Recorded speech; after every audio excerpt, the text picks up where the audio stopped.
শরীয়তের অকাট্য বিধান এই রমজানকে কেউ যদি অস্বীকার করে সে যেরকমভাবে ঈমান থেকে খারেজ হয়ে যায়, শরীয়তের বিধিনিষেধকে আল্লাহ পাক কুরআনুল কারীমের ভিতরে ঐক্যবদ্ধ মানুষকে সুন্দর পথে পরিচালনা করার জন্য আল্লাহ কুরআনকে মুমিনের জন্য শিফা হিসাবে আল্লাহ পাক উপস্থাপন করেছেন।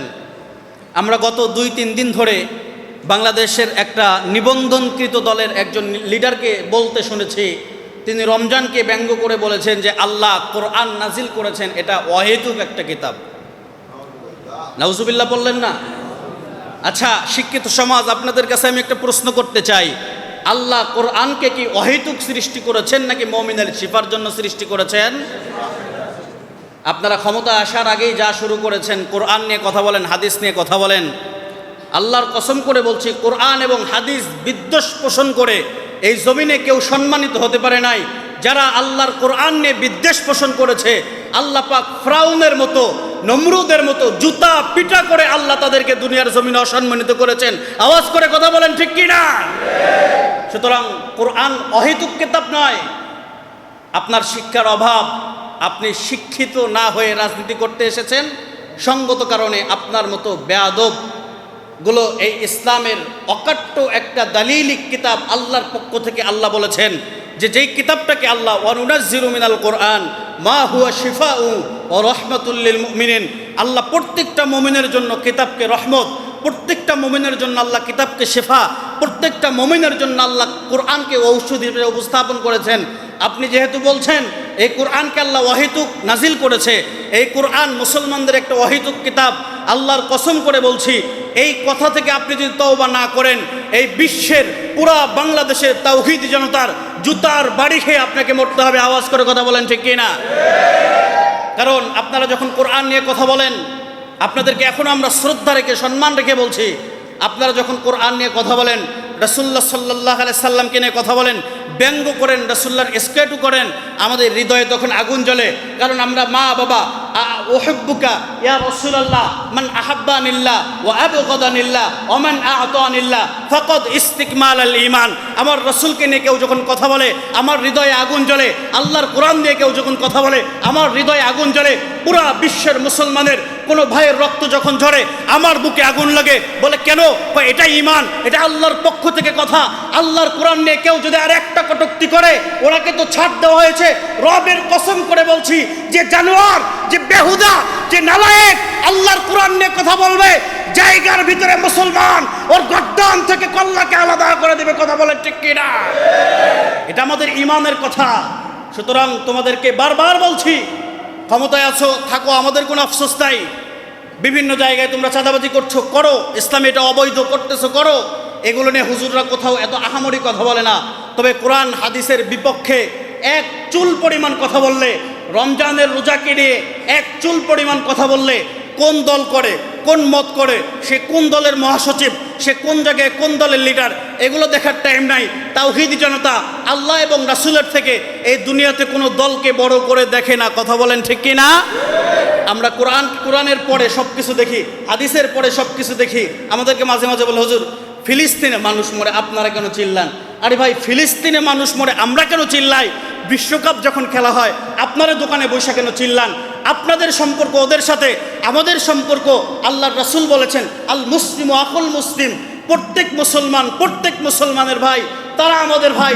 তাদের যখন রক্ত জমিনে পড়ে, তাদের রক্তে যখন রঞ্জিত ফিলিস্তিন হয়, তাদের রক্তে যখন রঞ্জিত বাইতুল আকসা হয়, আমাদের হৃদয়ে আগুন জ্বলে। সঙ্গত কারণে আমরা বসে থাকতে পারি না, আমরা কথা বলি।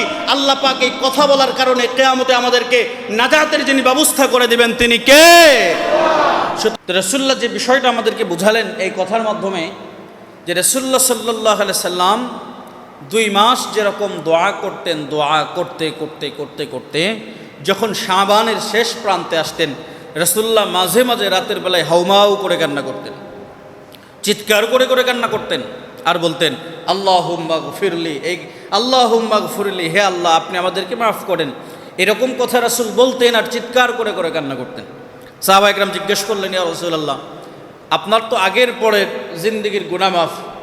প্রমাণ সূরাতুল ফাতহের 3 নম্বর আয়াত, আল্লাহ বলছেন লিয়াগফির লাকাল্লাহু মা তাকদ্দাম মিন যামবিক ওমা তাআখারা ওয়া ইউতিম্মা নি'মাতাহু আলাইকা ওয়া ইয়াহদিয়াকা সিরাতাম মুস্তাকিমা। নবী হে, আপনার আগের পরের জিন্দেগির গুনাহ মাফ, আপনি মৃত্যু পর্যন্ত আপনার যে ইহদিনাস সিরাতাল মুস্তাকিম, যে পথে আপনাকে পাঠানো হয়েছে, আপনার উম্মতের জিম্মাদারি, আপনি কবরে থাকবেন, এরপরও কিয়ামত পর্যন্ত আপনার জিম্মাদারি ঠিক থাকবে।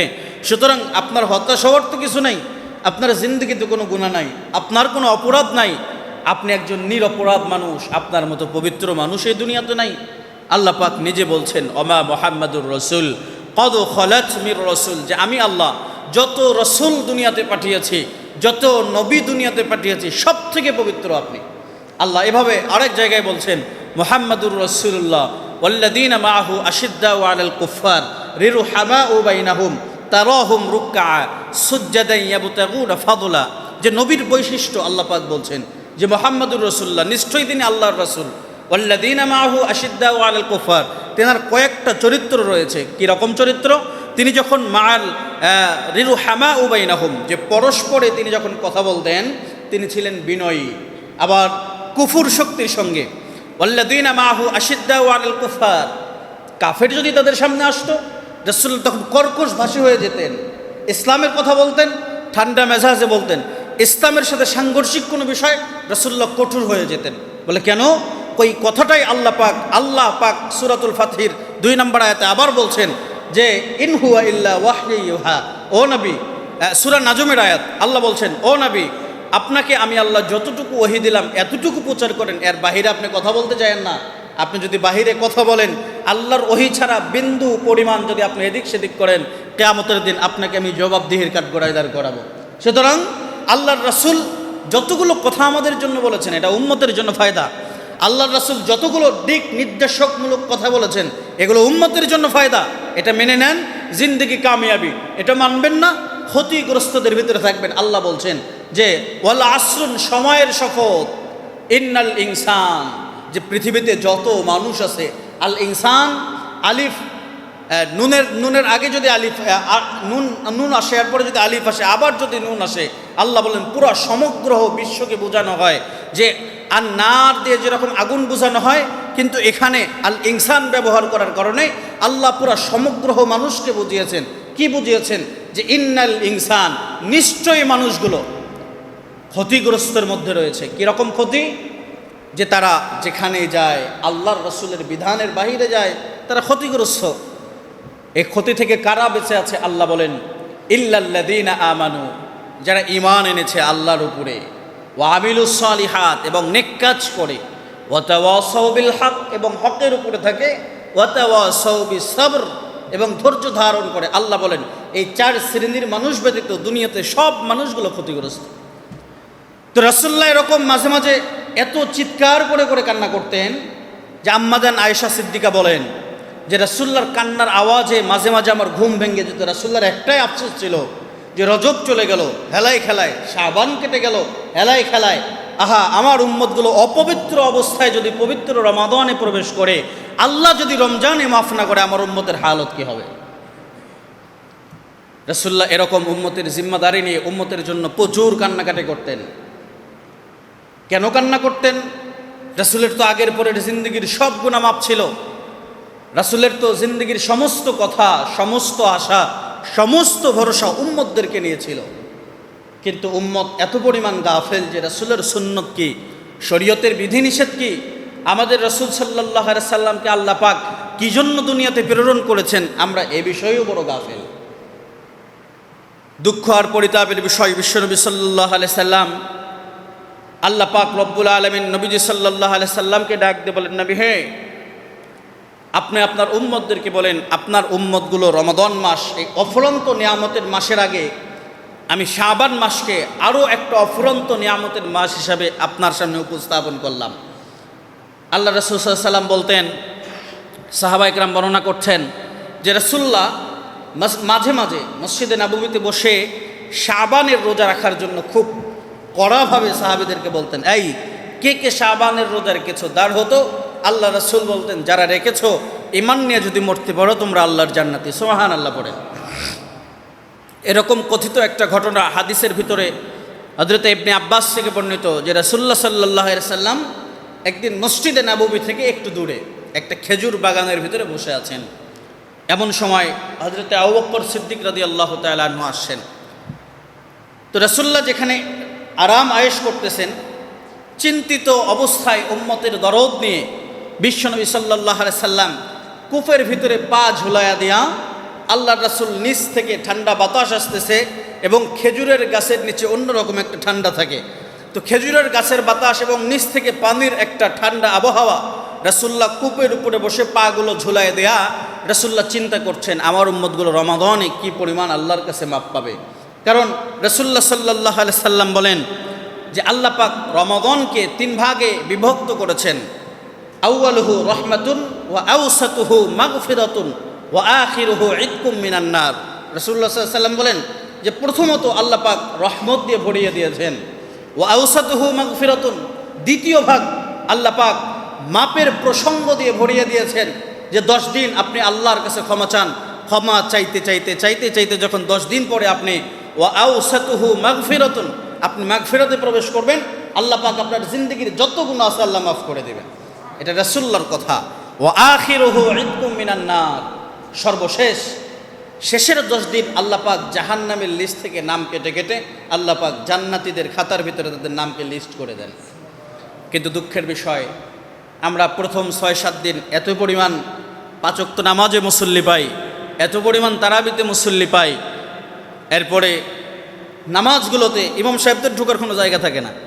ইমাম সাহেবদের যদি কোনো রকম একটু লেট হয় ঢোকার মতো জায়গা থাকে না। কিন্তু 5 রোজা 6 রোজা যাওয়ার পরে আমাদের মুসল্লিগুলো হারায়া যায়। এটা আমাদের জন্য আফসোস। যেখানে আল্লাহ পাক রহমত দিলেন, আপনাকে খাবারের দাওয়াত দেওয়া হলো, আপনি খাবারের সামনে বসলেন, খাবার খাবেন, এরকম মুহূর্তে আপনাকে কেউ যদি ডেকে নিয়ে চলে যায়, আপনাকে খাবার খাওয়ার সুযোগ না দেয়, আপনার কী পরিমাণ কষ্ট লাগার কথা। অথবা আপনাকে দাওয়াত দিয়েছে, খাবারও দিয়েছে, প্লেট দেওয়ার পরে খাবার দিয়েছে, কিন্তু আপনি খেতে পারছেন না, আপনার সামনে থেকে খাবার নিয়ে যাওয়া হলো, এখানে আপনি কি পরিমাণ কষ্ট পাবেন। আপনি রহমতের দিনগুলো নামাজ পড়লেন, হ্যাঁ, মাগফিরাতের দিনগুলো আপনার কাছ থেকে ছুটে গেল। ওয়া আখিরুহু ইতকুম মিনান নার, জাহান্নাম থেকে মুক্তি পাওয়ার রজনীগুলো, জাহান্নাম থেকে মুক্তি পাওয়ার দিবসগুলো আপনার কাছ থেকে ছুটে গেল। এর থেকে বড় পোড়া কপাল আর কিছু হতে পারে না। এই জন্য আল্লাহ পাক রব্বুল আলামিন চমৎকার করে আল্লাহ সুবহানাহু ওয়া তাআলা কুরআনুল কারীমে মুমিনদেরকে ডাক দিয়ে বলতেছেন যে ইয়া আইয়ুহাল্লাযীনা আমানু। আল্লাহ কাফের, মুশরিক, বেঈমান, নাসারা, এই আমাদের ছাত্র ভাইরা দোতলায় চলে যাও, দোতলায় যাও, দোতলায় যাও।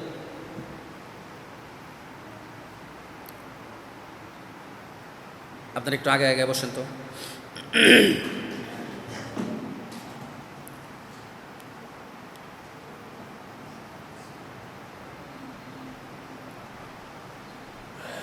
আল্লাহ পাক রব্বুল আলামিন ডাক দিয়ে বলেন ইয়া আইয়ুহাল্লাযীনা আমানু কুতিবা আলাইকুমুস সিয়ামু কামা কুতিবা আলাল্লাযীনা মিন ক্বাবলিকুম লাআল্লাকুম তাত্তাকুন।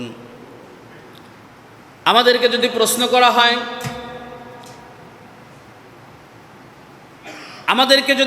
করা হয়, কেউ যদি আমাদেরকে প্রশ্ন করে বসে, ভাই আপনাদেরকে যে আল্লাহ পাক রমজানের রোজাকে ফরজ করেছিলেন, এটা কি আপনাদের উপর ফরজ নাকি পূর্ববর্তী নবীদের উপরও ছিল? রব্বুল আলামিন বলছেন ইয়া আইয়ুহাল্লাযীনা আমানু, হে ঈমানদারগণ, যারা আল্লাহর উপরে ঈমান এনেছো, যারা এক আল্লাহয় বিশ্বাস করো, আমানু, যারা আল্লাহর উপরে ঈমান এনেছে, কুতিবা আলাইকুমুস সিয়াম, তাদের উপরে আল্লাহ পাক রব্বুল আলামিন রমজানের রোজাকে আল্লাহ তাআলা ফরজ করে দিলেন। সুবহানাল্লাহ। যে কামা কুতিবা আলাল্লাযীনা মিন ক্বাবলিকুম, যেভাবে পূর্ববর্তী নবীদের উম্মতদের উপরেও রোজা ফরজ ছিল, লাআল্লাকুম তাত্তাকুন, যেন প্রত্যেকটা উম্মত, প্রত্যেকটা নবীর উম্মত যেন মুক্তির পথ খুঁজে পায়। তাহলে একটু আওয়াজ করে বলেন তো, একটু আওয়াজ করে বলেন, এই রোজা মুমিনদেরকে মুক্তির যিনি ব্যবস্থা করে দিয়েছেন তিনি কে? আওয়াজকে বোঝা যাইতেছে? আজকে কথা বোঝা যায়, স্পষ্ট বোঝা যায়? আচ্ছা, ফ্যানের জন্য সাউন্ড কম, সাউন্ড বাড়ায় দেন তো। আচ্ছা তাহলে একটা কাজ করি, 2-3টা এসএসআইরা দেখ, ফ্যানটি অফ করে এসএসআইরা দেখ। না আমারও একটু কষ্ট হইতেছে, আওয়াজ বুঝতে আমারও একটু কষ্ট হইতেছে।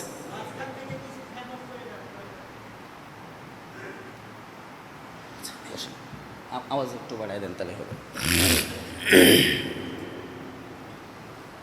কারণ আওয়াজটা আমি স্পষ্ট না বুঝলে কথাগুলো গুছায় বলা যায় না। আচ্ছা আপনারা আমাকে একটু সহযোগিতা করেন, যেহেতু একটু এলোমেলো হয়ে গেছে, আপনারা আমাকে একটু সহযোগিতা করেন। বলেন তো এই রমজান মাস আল্লাহ মুত্তাকিদেরকে দান করেছেন কি মাফ করার জন্য? বলেন গুনাহ মাফ করার জন্য। জোরে বলেন কি মাফ করার জন্য? গুনাহ মাফ করার জন্য আমাদেরকে রমজান যিনি দান করেছেন তিনি কে? আওয়াজ করে বলেন তিনি কে? আচ্ছা এটা যেরকম চূড়ান্ত সত্য, রাসূলুল্লাহ সাল্লাল্লাহু আলাইহি সাল্লাম বলেন যে লিকুল্লি শাইইন যাকাতি ওয়া যাকাতি জাসাদিল লিসাওম, যে প্রত্যেকটা জিনিসের আল্লাহ যাকাত প্রদান করার অনুমতি এবং প্রত্যেকটা জিনিসের যাকাত প্রদানকে আল্লাহ তাআলা ফরজ করেছেন। আপনার শরীরের যাকাত কি? রাসূলুল্লাহ সাল্লাল্লাহু আলাইহি সাল্লাম বলেন যে শরীরের যাকাত হচ্ছে সওম, রোজা। কেউ যখন শরীরের যাকাতের জন্য রোজা রাখে, একটা ফরজ রোজা রাখার কারণে 365টা হাড়ের ভিতরে যতগুলো হাড় আছে প্রত্যেকটার জন্য আল্লাহ একটা করে রোজার সওয়াব আল্লাহ তার আমলনামায় দান করে দেন। শুধু কি তাই? রাসূলুল্লাহ সাল্লাল্লাহু আলাইহি সাল্লাম বলেন, সাহাবা ইকরাম জিজ্ঞেস করলেন, ফাকুলনা ইয়া রাসূলুল্লাহ, ওগো নবীজি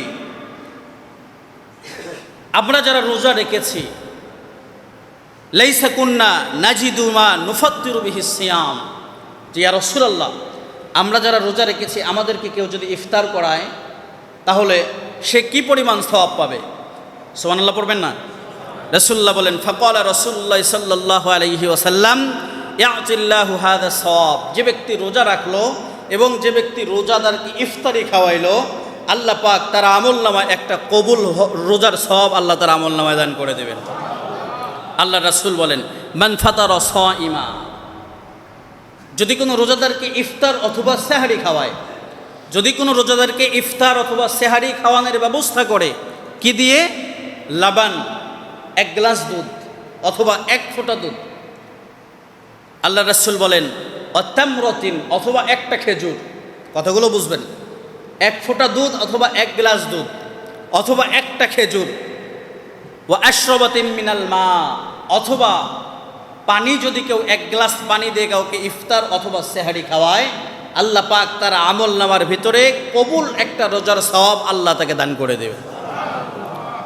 সুবহানাল্লাহ। এত আসতে বললেন যে জোরে পড়েন না সুবহানাল্লাহ। এই রোজা আল্লাহ পাক আমাদের জন্য ফরজ করেছেন, রহমতও দিয়েছেন আমাদেরকে, মাগফিরাতও দিয়েছেন আমাদেরকে, নাজাতও আল্লাহ পাক আমাদেরকে দিয়েছেন। ওয়া আখিরুহু ইতকুম মিনান নার, জাহান্নাম থেকে মুক্তির ব্যবস্থা আল্লাহ আমাদের জন্যই করেছেন। এই রমজানের রোজা রাখার দরকার আছে না নাই? জোরে বলেন। এটা শরীয়তের অকাট্য একটা বিধান। রাসূলুল্লাহ সাল্লাল্লাহু আলাইহি সাল্লাম বলেন যে বুনিয়ান ইসলাম আলা খামস, ঘরের যেরকম খুঁটি ছাড়া একটা ঘরকে আগলায়া রাখা যায় না, ঘর যেরকম দাঁড়ায়া থাকার জন্য খুঁটির প্রয়োজন হয়, বিশেষ করে চারপাশে 4টা খুঁটির প্রয়োজন হয়, মাঝখানে একটা খুঁটির প্রয়োজন হয়, রাসূলুল্লাহ সাল্লাল্লাহু আলাইহি সাল্লাম বলেন ইসলামের উপরে অবিচল থাকার জন্য উম্মতে মুহাম্মাদের জন্য 5টা খুঁটির উপরে আল্লাহ পাক ইসলামের ভিত্তিকে স্থাপন করে দিলেন। চিল্লায় পড়েন সুবহানাল্লাহ। ইসলামের ভিত্তির ভিতরে 1 নাম্বার যে লা ইলাহা ইল্লাল্লাহু মুহাম্মাদুর রাসূলুল্লাহ, আমরা ঈমান এনেছি কার উপরে? জোরে আওয়াজ করে বলেন তো কার উপরে? আল্লাহর উপরে ঈমান এনেছি। ওয়া ইকামিস সালাত, ঈমানের পরে আল্লাহ পাক নামাজের কথা বললেন। ওয়া ইতাইজ যাকাত, আল্লাহ যাকাতের কথা বললেন। ওয়াল হাজ্জি, আল্লাহ হজের কথা বললেন। ও সাওমি রমাদান, এখানে বিষয়টা হাদিসের একটু আমরা তারতম্যের দিক দিয়ে এদিক সেদিক করি। এখানে 4 নাম্বার বিষয় হবে রমজান, কারণ রমজানের পরে হজের মৌসুম। আপনি প্রথমে ঈমান আনলেন, ঈমান আনার পরে আল্লাহ পাক আপনাকে রোজার আদেশ করলেন, নামাজের আদেশ করলেন, নামাজের পরে আল্লাহ পাক আপনাকে যাকাতের আদেশ করলেন। সাধারণত যাকাতের হিসাবটা আমরা রমাদানে করি, রমজান মাসের শুরুতে অথবা শাওয়াল মাসে, অথবা আমরা রজব অথবা শাবানের শেষ দিক দিয়ে করি, রমজানের আগে আমরা এটা ক্লিয়ার করে ফেলি। সব থেকে উত্তম রমজান মাসে যাকাতের টাকাটাকে একবারে পরিপূর্ণভাবে আদায় করে দেওয়া। রাসূলুল্লাহ সাল্লাল্লাহু আলাইহি সাল্লাম বলেন, কেউ যখন যাকাতের টাকা পরিপূর্ণভাবে দেয়, আল্লাহ তার সম্পদের নিদে জিম্মাদারি হয়ে যায়। চিল্লায় পড়েন সুবহানাল্লাহ।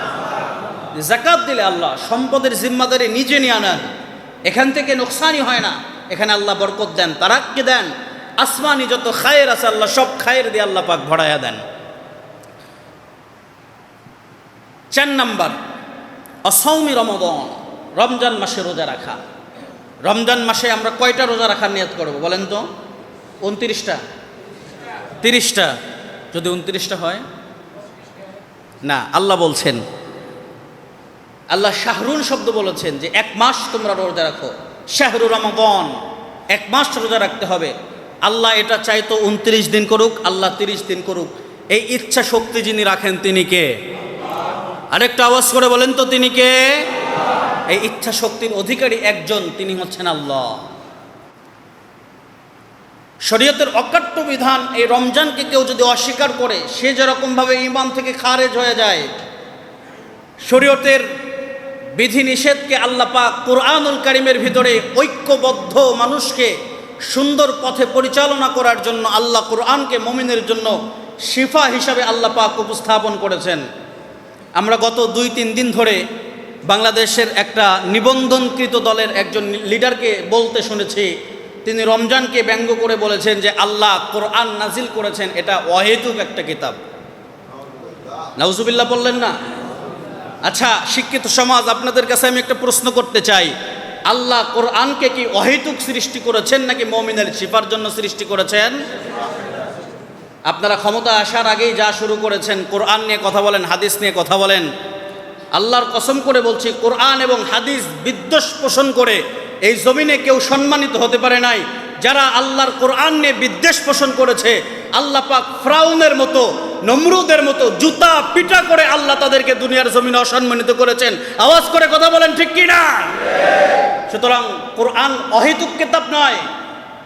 আপনার শিক্ষার অভাব, আপনি শিক্ষিত না হয়ে রাজনীতি করতে এসেছেন, সঙ্গত কারণে আপনার মতো বেয়াদব গুলো এই ইসলামের অকাট্য একটা দালিলিক কিতাব আল্লাহর পক্ষ থেকে আল্লাহ বলেছেন যে যেই কিতাবটাকে আল্লাহ ওয়ানুনাজ্জিলু মিনাল কোরআন মা হুয়া শিফাউ ওয়া রাহমাতুল লিল মুমিনিন, আল্লাহ প্রত্যেকটা মুমিনের জন্য কিতাবকে রহমত, প্রত্যেকটা মুমিনের জন্য আল্লাহ কিতাবকে শিফা, প্রত্যেকটা মুমিনের জন্য আল্লাহ কোরআনকে ঔষধ হিসেবে উপস্থাপন করেছেন। আপনি যেহেতু বলছেন এই কোরআনকে আল্লাহ অহেতুক নাজিল করেছে, এই কোরআন মুসলমানদের একটা অহেতুক কিতাব, আল্লাহর কসম করে বলছি, এই কথা থেকে আপনি যদি তওবা না করেন, এই বিশ্বের পুরা বাংলাদেশের তাওহীদি জনতার জুতার বাড়ি খেয়ে আপনাকে মরতে হবে। আওয়াজ করে কথা বলেন, ঠিক কি না? কারণ আপনারা যখন কোরআন নিয়ে কথা বলেন, আপনাদেরকে এখন আমরা শ্রদ্ধা রেখে সম্মান রেখে বলছি, আপনারা যখন কোরআন নিয়ে কথা বলেন, রাসূলুল্লাহ সাল্লাল্লাহু আলাইহি সাল্লামকে নিয়ে কথা বলেন, ব্যঙ্গ করেন, রাসূলুল্লাহর স্কেটু করেন, আমাদের হৃদয়ে তখন আগুন জ্বলে। কারণ আমরা মা বাবা উহিব্বুকা ইয়া রাসূলুল্লাহ মান আহাব্বানিল্লাহ ওয়া আবগাদানিল্লাহ ওয়া মান আ'তানিল্লাহ ফাকাদ ইস্তিকমাল আল ঈমান। আমার রাসূলকে নিয়ে কেউ যখন কথা বলে, আমার হৃদয়ে আগুন জ্বলে। আল্লাহর কোরআন নিয়ে কেউ যখন কথা বলে, আমার হৃদয়ে আগুন জ্বলে। পুরা বিশ্বের মুসলমানের কোনো ভাইয়ের রক্ত যখন ঝরে, আমার বুকে আগুন লাগে। বলে কেন? এটা ঈমান, এটা আল্লাহর পক্ষ থেকে কথা। আল্লাহর কোরআন নিয়ে কেউ যদি আর একটা কটূক্তি করে, ওনাকে তো ছাড় দেওয়া হয়েছে। রবের কসম করে বলছি, যে জানোয়ার, যে বেহুদা, যে নালায়েক আল্লাহর কোরআন নিয়ে কথা বলবে, জায়গার ভিতরে মুসলমান ওর গর্দান থেকে কল্লাকে আলাদা করে দেবে। কথা বলে ঠিক কি না? এটা আমাদের ঈমানের কথা। সুতরাং তোমাদেরকে বারবার বলছি, ক্ষমতায় আছো থাকো, আমাদের কোনো আফসোস নাই। বিভিন্ন জায়গায় তোমরা চাঁদাবাজি করছো, করো, ইসলামে এটা অবৈধ করতেছো, করো। এগুলো নিয়ে হুজুররা কোথাও এত আহামরি কথা বলে না। তবে কোরআন হাদিসের বিপক্ষে এক চুল পরিমাণ কথা বললে, রমজানের রোজাকে নিয়ে এক চুল পরিমাণ কথা বললে, কোন দল করে, কোন মত করে, সে কোন দলের মহাসচিব, সে কোন জায়গায় কোন দলের লিডার, এগুলো দেখার টাইম নাই। তাওহীদি জনতা আল্লাহ এবং রাসূলের থেকে এই দুনিয়াতে কোনো দলকে বড় করে দেখে না। কথা বলেন ঠিক কি না? আমরা কোরআনের পরে সব কিছু দেখি, হাদিসের পরে সব কিছু দেখি। আমাদেরকে মাঝে মাঝে বলে, হুজুর ফিলিস্তিনে মানুষ মরে, আপনারা কেন চিল্লান? আরে ভাই, ফিলিস্তিনে মানুষ মরে, আমরা কেন চিল্লাই? বিশ্বকাপ যখন খেলা হয়, আপনারা দোকানে বৈশা কেন চিল্লান? আপনাদের সম্পর্ক ওদের সাথে, আমাদের সম্পর্ক আল্লাহর রাসূল বলেছেন আল মুসলিম আকুল মুসলিম, প্রত্যেক মুসলমান প্রত্যেক মুসলমানের ভাই। তারা আমাদের ভাই। তাদের যখন রক্ত জমিনে পড়ে, তাদের রক্তে যখন রঞ্জিত ফিলিস্তিন হয়, তাদের রক্তে যখন রঞ্জিত বাইতুল আকসা হয়, আমাদের হৃদয়ে আগুন জ্বলে। সঙ্গত কারণে আমরা বসে থাকতে পারি না, আমরা কথা বলি। আল্লাহ পাক এই কথা বলার কারণে কিয়ামতে আমাদেরকে নাজাতের যিনি ব্যবস্থা করে দিবেন তিনি কে? সুতরাং এগুলো আমাদের ঈমানের কথা। যদি আপনারা ভাবেন যে এগুলো কথা আমরা রাগ থেকে বলি, আপনাদের প্রতি গুসা করে বলি, না, আমাদের সব থেকে বড় কথা, আপনারা কোরআন হাদিসের বিরুদ্ধে কোনো কথা বলেন না। যে দল করেন করেন, যে মত করেন করেন, যেভাবে দেশ চালাইতে চান চালান, তবে কোরআন হাদিস সুন্নার বিরুদ্ধে গিয়া দেশ চালাইতে যায় না। 17 বছরে যে হালত হয়েছে, 17 বছর ক্ষমতা থাকার পরও ক্ষমতা রাখতে পারে নাই। ফিরআউন এত বছর ক্ষমতা রাখার পরও ক্ষমতা রাখতে পারে নাই। নমরুদ, এরপরে হচ্ছে বাদশা, আরও কয়েকজন বাদশা আছে দুনিয়াতে জালেম ছিল, এরা যেরকম ক্ষমতা রাখতে পারে নাই। আপনারা যদি বেশি দেরিবাড়ি করেন, আল্লাহর কসম করে বলছি, ক্ষমতা কারো চিরস্থায়ী নয়। আল্লাহ বেইজ্জতির খাবার আপনাদেরকেও খাওয়াবে। কথা বলেন ঠিক কিনা? এই জন্য ভাই, প্রিয় ভাই, আপনাদের পায়ে হাত রেখে বলি, সোশ্যাল মিডিয়াগুলোর মাধ্যমে পায়ে হাত রেখে বলি, আপনারা কোরআন হাদিসের বিরুদ্ধে কোনো বক্তব্য দিয়েন না। কোরআন হাদিসের কোনো অকাট্য দলিলকে নিয়ে আপনারা ছোট করে দেখেন না। আল্লাহ আপনাদেরকে হেদায়েত দেখ এবং আল্লাহ আপনাদেরকে মাফ করে দেখ। চিল্লায় পড়েন আমিন। তাহলে ভাইরা আমার, একটু জোরে আওয়াজ করে বলেন তো, রমজানকে আমাদের জন্য 3টি রহমত হিসাবে যিনি উপস্থাপন করেছেন, আওয়াজ করে বলেন তো তিনি কে? সবাই একসাথে বলতে হবে, বলেন তো তিনি কে? আল্লাহ পাক বলছেন যে আমি শুধুমাত্র তোমাদের উপরে রোজাকে ফরজ করেছি এরকম নয়, আমি পূর্ববর্তী নবীদের উপরে রোজাকে ফরজ করেছিলাম। পূর্ববর্তী সমস্ত নবীদের উপরে রোজা ফরজ ছিল। কারো উপরে 1 বছর রোজা রাখা ফরজ ছিল, আবার কারো কারো উপরে আশুরার দিন রোজা রাখা ফরজ ছিল। আল্লাহ পাক বলছেন আমি মুহাম্মদুর রাসূলুল্লাহ সাল্লাল্লাহু আলাইহি সাল্লামের উম্মতের জন্য 1 মাস রমাদানের রোজা রাখা ফরজ করে দিলাম। আমি আল্লাহ এর আগের 2টা মাসকে সম্মানিত করলাম, এর পরের 2টা মাসকে সম্মানিত করে আমি আল্লাহ সুবহানাহু ওয়া তাআলা বলে দিলাম, কোনো বান্দা যখন রজব শাবানে মাফ করাইতে না পারে, রমজান আসার আগেই যদি বান্দা তওবা করে, রমজানের চাঁদ ওঠার পূর্বে আমি আল্লাহ তার জিন্দেগির গুনাহ মাফ করে, রমজানের শুরুতে আমি আল্লাহ তাকে মাসুম বাচ্চা বানায় দেই। চিল্লায় পড়েন সুবহানাল্লাহ। এই জন্য রমজান আসার আগে আমাদেরকে প্রস্তুতি গ্রহণ করতে হবে, রমজানের প্রস্তুতি নেওয়া চাই। তবে দুঃখের একটা বিষয় আপনাদের সাথে শেয়ার করি, রমজান উপলক্ষে আমি কোনো নারীকে জীবনে পদ্মাশীল হইতে দেখি নাই। তবে রমজান উপলক্ষে চায়ের স্টল এবং বিভিন্ন রেস্টুরেন্ট, খাবারের হোটেল, এগুলো মোটামুটি আলহামদুলিল্লাহ খাস পর্দাশীল হয়ে যায়। কথা ঠিক বলছি না? কথা কয় না, কথা ঠিক না ভাই? ঠিক। চায়ের দোকানগুলো পর্দাশীল হয়ে যায়। এখানে কারা পর্দা করে? যারা বেরোজগার, এরাই তো পর্দা করে। কেন? এদের উপরে কি রোজা ফরজ ছিল না? এদের উপরে কি আল্লাহ পাক রোজাকে ফরজ করে দেয় নাই? প্রিয় ভাই, ইমাম সৌতি রহিমাহুল্লাহ উনি বলতেন যে রমজানের 6 মাস আগে থেকে আমি রমজানের প্রস্তুতি নিতাম। কয় মাস আগে? জোরে বলেন, কয় মাস আগে? 6 মাস আগে আমি রমজানের প্রস্তুতি নিতাম, এবং বাকি 6 মাস, রমজান সহ বাকি 6 মাস রমজানের কি শিক্ষা, এই শিক্ষায় নিজের জীবনকে পরিচালিত করতাম এবং আল্লাহর কাছে মাপ চাইতাম এবং দোয়া করতাম। ইমাম সৌতি রাহিমাহুল্লাহ বলেন যে আমি আল্লাহর কাছে এই দোয়া করতাম, আল্লাহ রমজানে যে পরিমাণ দোয়া করেছে, আমল করেছে, আল্লাহ এই আমলগুলোকে আপনি কবুল করে নেন। সুবহানাল্লাহ পড়েন। আর আমাদের হালত তো এমন যে কোনো রকম লাইলাতুল কদর যদি আসে, লাইলাতুল কদরের পরে 3, 4, 5 দিন 20 রোজার পর থেকে আমাদের তারাবি নাই। এই যে কেনাকাটা, এই যে মার্কেট, এই যে এত কিছু, আমাদের তারাবি নাই, এরপরে রোজা নাই। কিন্তু ইফতারের সময় বেরোজগারদের কারণে যারা রোজা রাখছে ওরা শেষ পর্যন্ত ইফতার পায় না। এরকম আছে না নাই? কথা বলেন না দেখে, আপনারা কি এই রোগের রুগী নি? এরকম নাই ভাই, এটা ফরজ বিধান। সারা জীবন আপনি পাবেন কি না আপনি জানেন না। আল্লাহ রাসূল সাল্লাল্লাহু আলাইহি ওয়াসাল্লাম এই মাসটার দাম এত বেশি যে রাসূলুল্লাহ 2 মাস ধরে দোয়া করতেন, আল্লাহুম্মা বারিক লানা ফি রজবা ওয়া শাবান ওয়া বাল্লিগনা রমাদান।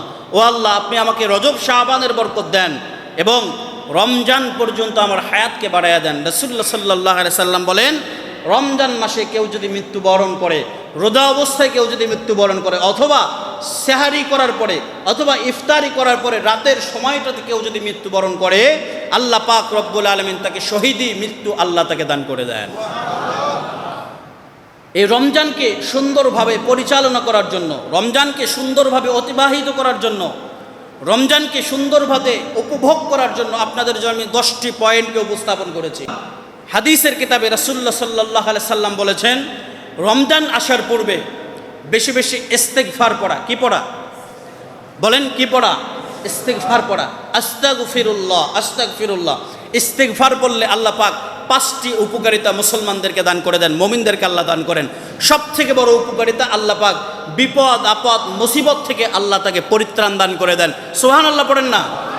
2 নাম্বার, আল্লাহ পাক রিজিকের অভাবকে দূর করে দেন। 3 নাম্বার, আল্লাহ পাক হালাল রিজিকের ব্যবস্থা করে দেন। 4 নাম্বার, আল্লাহ পাক রব্বুল আলামিন তার বিগত সগীরা গুনাহগুলোকে মাফ করে দেন। 5 নাম্বার, আল্লাহ পাক রব্বুল আলামিন তার সাংসারিক জীবনে আল্লাহ পাক বরকত দান করে দেন। চিল্লায় পড়া যাবে কি সুবহানাল্লাহ? এরপরে আরেকটা পড়বেন, আল্লাহুম্মা গফিরলি, হে আল্লাহ আপনি আমাদেরকে ক্ষমা করেন। আল্লাহুম্মা আজিরনি মিনান নার, হে আল্লাহ আপনি আমাদেরকে জাহান্নাম থেকে বাঁচান। দোয়া করবেন, আল্লাহুম্মা আজিরনা মিনান নার, ও আল্লাহ আমার পুরো বিশ্বের মুসলিম ভাইদেরকে জাহান্নামের আগুন থেকে বাঁচান, মুরতাদদেরকে জাহান্নামের আগুন থেকে বাঁচান। আমার খানদান থেকে যারা চলে গিয়েছে, আমি আমার দাদাকে চিনি, আমার দাদার বাবাকে আমি চিনি না, তার বাবাকে আমি চিনি না, এভাবে আমার বংশের শেষ মানুষ পর্যন্ত, আদম পর্যন্ত আমি চিনি না। আরে আমরা তো পয়গম্বরের বংশধর, আমরা তো পয়গম্বরের বংশ থেকে এসেছি। আমাদের মা আদম, আমাদের মা হাওয়া আলাইহিস সালাম, আমাদের বাবা পয়গম্বর আদম আলাইহিস সালাতু ওয়াস সালাম। কত বড় সৌভাগ্যশীলতার বিষয় যে আমাদের বাবার পরিচয় আছে, আমাদের মায়ের পরিচয় আছে। তাদের পরিচয় কি? তাদের সম্পর্কে আল্লাহ পাক কোরআন একটি নাজিল করেছেন। তাদের পরিচয় কি? তাদের সম্পর্কে আল্লাহ পাক তাওরাত নাজিল করেছেন। তাদের পরিচয় কি? তাদের সম্পর্কে আল্লাহ পাক জবুর নাজিল করেছেন। তাদের পরিচয় কি? তাদের সম্পর্কে আল্লাহ পাক ইনজিল নাজিল করেছেন। আল্লাহ কোরআনে বলছেন, সমস্ত নবী আলাইহিস সালাতু ওয়াস সালামরা হক, সমস্ত নবী আলাইহিস সালাতু ওয়াস সালামের সন্তানরা হক। ঈমান নিয়ে যদি মরতে পারে, আদম সন্তানের ভিতরে সবাই সত্যের মাপকাঠি, আদম সন্তানের ভিতরে সবাই জান্নাতে যাওয়ার অধিকার রাখে। কেউ যদি ঈমান নিয়ে মরে, আল্লাহ বলেন রাসূলের উম্মত হওয়ার পরে, কেউ যদি ঈমান নিয়ে মরে, কেউ যদি রাসূলের উম্মত হওয়ার পরে মুত্তাকি হয়ে মরতে পারে, কেউ যদি রাসূলের উম্মত হওয়ার পরে ঈমানদার হয়ে মরতে পারে, আল্লাহ বলেন কেউ যদি রাসূলের উম্মত হওয়ার পরে জুমার দিন জুম্মার নামাজের আগে বা পরে, জুম্মার নামাজের সেজদায়, অথবা জুম্মার রজনীতে কেউ যদি মারা যায়, অথবা রমজানের দীর্ঘ সময়ে, অথবা রজব শাবানে কেউ যদি মারা যায়, অথবা জিলহজে কেউ যদি মারা যায়, আল্লাহর রাসূল বলেন 4 মাসে কেউ যদি মারা যায়, আল্লাহ পাকের বান্দা ঈমান নিয়ে যদি মরে, মরার সঙ্গে সঙ্গে আল্লাহ পাক আমার এই উম্মতটাকে আল্লাহর জান্নাত দান করে দিবে। সুতরাং আমরা পরিচয়হীন নয়, আমাদের পরিচয় আছে। আমাদের সব থেকে বড় কান্ডারি মুহাম্মদুর রাসূলুল্লাহ সাল্লাল্লাহু আলাইহি সাল্লাম, আমাদের বাবাকে হযরত ইব্রাহিম আলাইহিস সালাতু ওয়াস সালাম আমাদেরকে এই দুনিয়াতে আসার পিছনে কারা ভূমিকা রেখেছেন? পয়গম্বর আদম এবং হাওয়া। আমাদের পরিচয় সুন্দর। আল্লাহ পাক এরপরে স্পেশাল নবীর উম্মত আমাদেরকে বানিয়েছেন। আল্লাহ পাক বানানোর পরে বলেন, স্পেশাল নবীর উম্মত হওয়ার পরে, রমজান পাওয়ার পরে কেউ যদি গুনাহ মাফ করতে না পারে, আল্লাহ পাক জিবরাইল আমিনের মাধ্যমে জানায়, ও নবী আপনি জানায়া দেন আপনার ওই উম্মতের জন্য আমি আল্লাহ অভিশাপ দিলাম। নাউজুবিল্লাহ পড়বেন না? জিবরাইল আমিন আয়েশা বলতেছেন, ইয়া রাসূলুল্লাহ অভিশাপ তাদের প্রতি।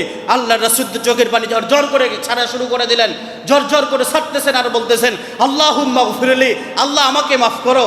আল্লাহুম্মা গফিরলি উম্মতি, ও আল্লাহ আপনি আমার উম্মতকে মাফ করো। আল্লাহুম্মা গফিরলি ওয়ারহামনি ওয়াহদিনি ওয়ারযুকনি, ও আল্লাহ আমার উম্মতকে মাফ করো, ধ্বংস করো না, তাদের রিজিকে বারাকাত দান করো।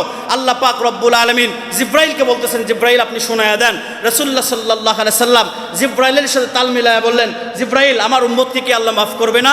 আল্লাহ পাক আপনার উম্মতের জন্য বলেছেন যে আউয়ালুহু রাহমাতুন ওয়া আখিরুহু মাগফিরাতুন ওয়া আখিরুহু ইতকুম মিনান নার ওয়া আওসাতুহু মাগফিরাতুন, যে আপনার উম্মতের জন্য প্রথম রহমত, আপনার উম্মতের জন্য দ্বিতীয়, ওয়া আওসাতুহু মাগফিরাতুন আপনার উম্মতদেরকে আল্লাহ মাফ করে দিবেন, ওয়া আখিরুহু ইতকুম মিনান নার আপনার উম্মতের জন্য আল্লাহ জাহান্নাম থেকে মুক্তির পথ বেছে দিয়েছেন। যে রমজানের শাওয়ালের চাঁদ ওঠার আগে, যখন ঈদের চাঁদ ওঠে, ঈদের চাঁদ ওঠার আগে যতগুলো মানুষ রোজা রেখেছে, আল্লাহর কাছে মাফ চেয়েছে, আল্লাহ আপনার প্রত্যেক উম্মতকে মাফ করে জান্নাতের সার্টিফিকেট তাদেরকে দিয়া, জান্নাতের লিস্টের ভিতরে নাম উঠায় আল্লাহ তাদেরকে আল্লাহ জান্নাতি বানায় দিয়েছে। তো ইয়া রাসূলুল্লাহ এখানে ভয়ের বিষয় হলো এটা, আল্লাহ পাক অভিশাপ দিয়েছেন। জিবরাইল আলাইহিস সালাতু ওয়াস সালাম বলছেন, ইয়া রাসূলুল্লাহ তাদের উপরে আল্লাহর অভিশাপ। রাসূলুল্লাহ সাল্লাল্লাহু আলাইহি সাল্লাম নিজেও বললেন, আচ্ছা আল্লাহ যেহেতু বলেছেন, জিবরাইল তুমি যেহেতু বলছো, আমি নবীও বললাম তাদের উপর অভিশাপ। কারা? কয় রমজান পাওয়ার পরেও যারা নিজেদের গুনাহকে মাফ করাইতে পারলো না, রমজান পাওয়ার পরেও যারা 5 ওয়াক্ত জামাতে পড়লো না, রমজান পাওয়ার পরেও যারা তারাবি পড়লো না, রমজান পাওয়ার পরেও যারা সেহারিতে ওঠে, খাওয়ার জন্য ওঠে কিন্তু ফজর পড়ে না, তাহাজ্জুদ পড়ে না, তাহাজ্জুদের বিষয়বাদ, ফজরের নামাজ পড়ে না। আল্লাহ রাসূল সাল্লাল্লাহু আলাইহি সাল্লাম বলেন রমজানের রোজা রাখে না, গুনাহ মাফ করাইতে পারলো না এবং আল্লাহর বিধিনিষেধকে অমান্য করে চললো, রমজানে তাদের উপরে আল্লাহর পক্ষ থেকে আল্লাহর লানত বর্ষণ হোক।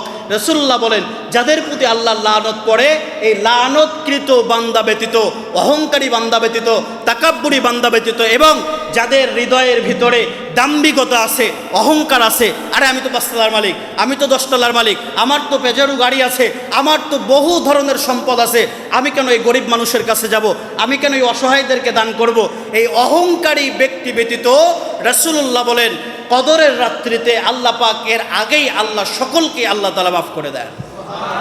সুবহানাল্লাহ। আর একটু জোরে পড়া যাবে না? সুবহানাল্লাহ পড়েন, সুবহানাল্লাহ। এই জন্য প্রিয় ভাই আপনাদের কাছে আমার উদারতা আহ্বান যে রমজানে কমপক্ষে আল্লাহর প্রিয় বান্দা হওয়ার প্রচেষ্টা করা, রমজানে আল্লাহ পাকের প্রিয় বান্দা হওয়ার চেষ্টা করা। যে রমজান পেয়েছেন এটা অফুরন্ত নেয়ামত, এটা আপনার আমার জন্য ফরজ।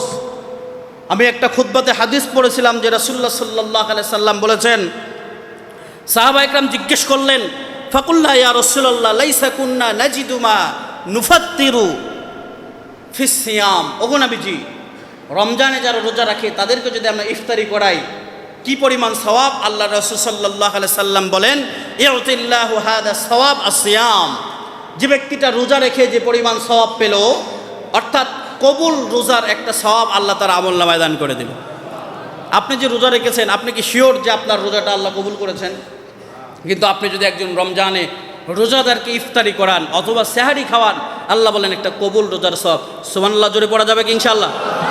আচ্ছা, আরেকটা কথা বলে আমি আমার কথা শেষ করছি। দেখেন, এই যে আমরা রমজানে ইতিকাফ করার জন্য বিভিন্ন দেশ থেকে, বিভিন্ন জায়গা থেকে লক্ষ টাকা খরচ করে আমরা মক্কা মদিনায় যাই, যে আমরা মক্কা মদিনা থেকে ইতিকাফে থাকবো।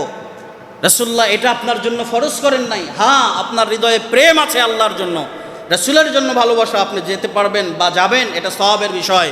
তবে সব থেকে বড় রাসূলুল্লাহ আফসোস করে বলেছেন যে আপনার বাড়ির পাশে আপনার আত্মীয় স্বজনদের ভিতরে কেউ যদি কষ্ট করে রোজা রাখে, আপনি আরাম আয়েশ করে খেয়ে, কেউ যদি কষ্ট করে ইফতারি করে, আপনি আরাম আয়েশের ইফতারি খান, অর্ধেক ইফতারি ফালায়া দেন, আরাম আয়েশের জিন্দেগি যাপন করেন। আল্লাহ রাসূল সাল্লাল্লাহু আলাইহি সাল্লাম বলেছেন, আল্লাহ পাকও বলছেন যে রমজানে যা খাবে এগুলোর হিসাব নেওয়া হবে না, তবে রমজানে যদি কেউ অপচয় করে এটার হিসাব নেওয়া হবে। রাসূলুল্লাহ সাল্লাল্লাহু আলাইহি সাল্লাম বলেন যে ওই রকম মক্কা শরীফ অথবা মদিনার এহরামের ভিতরে, মদিনার হারামে, মসজিদে হারামের ভিতরে ইতিকাফ থেকে উত্তম আপনার পাশে যারা অসহায়, যারা গরিব, যারা দরিদ্র, ওদের সেহারি এবং ইফতারির ব্যবস্থা করে দেওয়া। রাসূলুল্লাহ সাল্লাল্লাহু আলাইহি সাল্লাম বলেন গরিব অসহায় যারা সেহারি ইফতারির কারণে রোজা রাখতে কষ্ট হয়, তাদের যদি কেউ সেহারি ইফতারির ব্যবস্থা করে, আল্লাহর নবী বলেন তাদেরকে আল্লাহ পাক এক একটা করে কবুল উমরার সওয়াব তাদের আমলনামায় ঢুকায় দেন। এই জন্য প্রিয় ভাই, আপনার পাশে কত রকমের গরিব মানুষ আছে, কেউ প্রকাশ করতে পারে কেউ পারে না, কত রকম অসহায় মানুষ আছে, কেউ প্রকাশ করতে পারে কেউ করতে পারে না। রমজান আসার আগে তাদের দিকে ভালো দৃষ্টি দিবেন। আমি গতকালকে যে পোড়াবাড়িতে যেখানে মাহফিলে বয়ান করেছি, বয়ানের পরে ইমাম সাহেব বলতেছে হুজুর এবছর যে রোজা রাখবো এরকম বাজার করার মতো পরিস্থিতি নাই। মসজিদ কমিটি মসজিদ বড় করতেছে, আলিশান জায়গায় করতেছে, কিন্তু আমাদের কোনো কিছু করছে না। এই যে মাহফিল করতেছে, আপনাদেরকে দাওয়াত দিয়ে আনছে, আব্দুর রহিম আল মাদানী সাহেবকে দাওয়াত দিয়ে আনছেন, প্রায় 2-2.5 লাখ টাকা খরচের বিষয়, কিন্তু হুজুর এই আমাদের কোনো খবর রাখে না। প্রিয় ভাই, এই জন্য সমাজের সব থেকে গ্রহণযোগ্য ব্যক্তি যারা, সমাজের সব থেকে নির্ভরযোগ্য ব্যক্তি যারা, যাদের পিছনে আপনার আখিরাতের জিম্মাদারি যারা নিয়ে দাঁড়িয়ে আছে, তাদেরকে সম্মান, শ্রদ্ধা, তাদেরকে সহযোগিতা, এবং যারা গরিব অসহায় আছে তাদেরকে সাহায্য সহযোগিতা করবেন ইনশাআল্লাহ। রমজান সংযমের মাস, এই মাসকে যদি আপনি পরিপূর্ণ আল্লাহর রাস্তায় আপনাকে উৎসর্গ করে দিতে পারেন ইনশাআল্লাহ, সুম্মা ইনশাআল্লাহ, আপনার জিন্দগির গুনাহ মাফ করে আপনাকে যিনি জান্নাতের ওয়াদা করেছেন তিনি কে? আল্লাহ আমাদের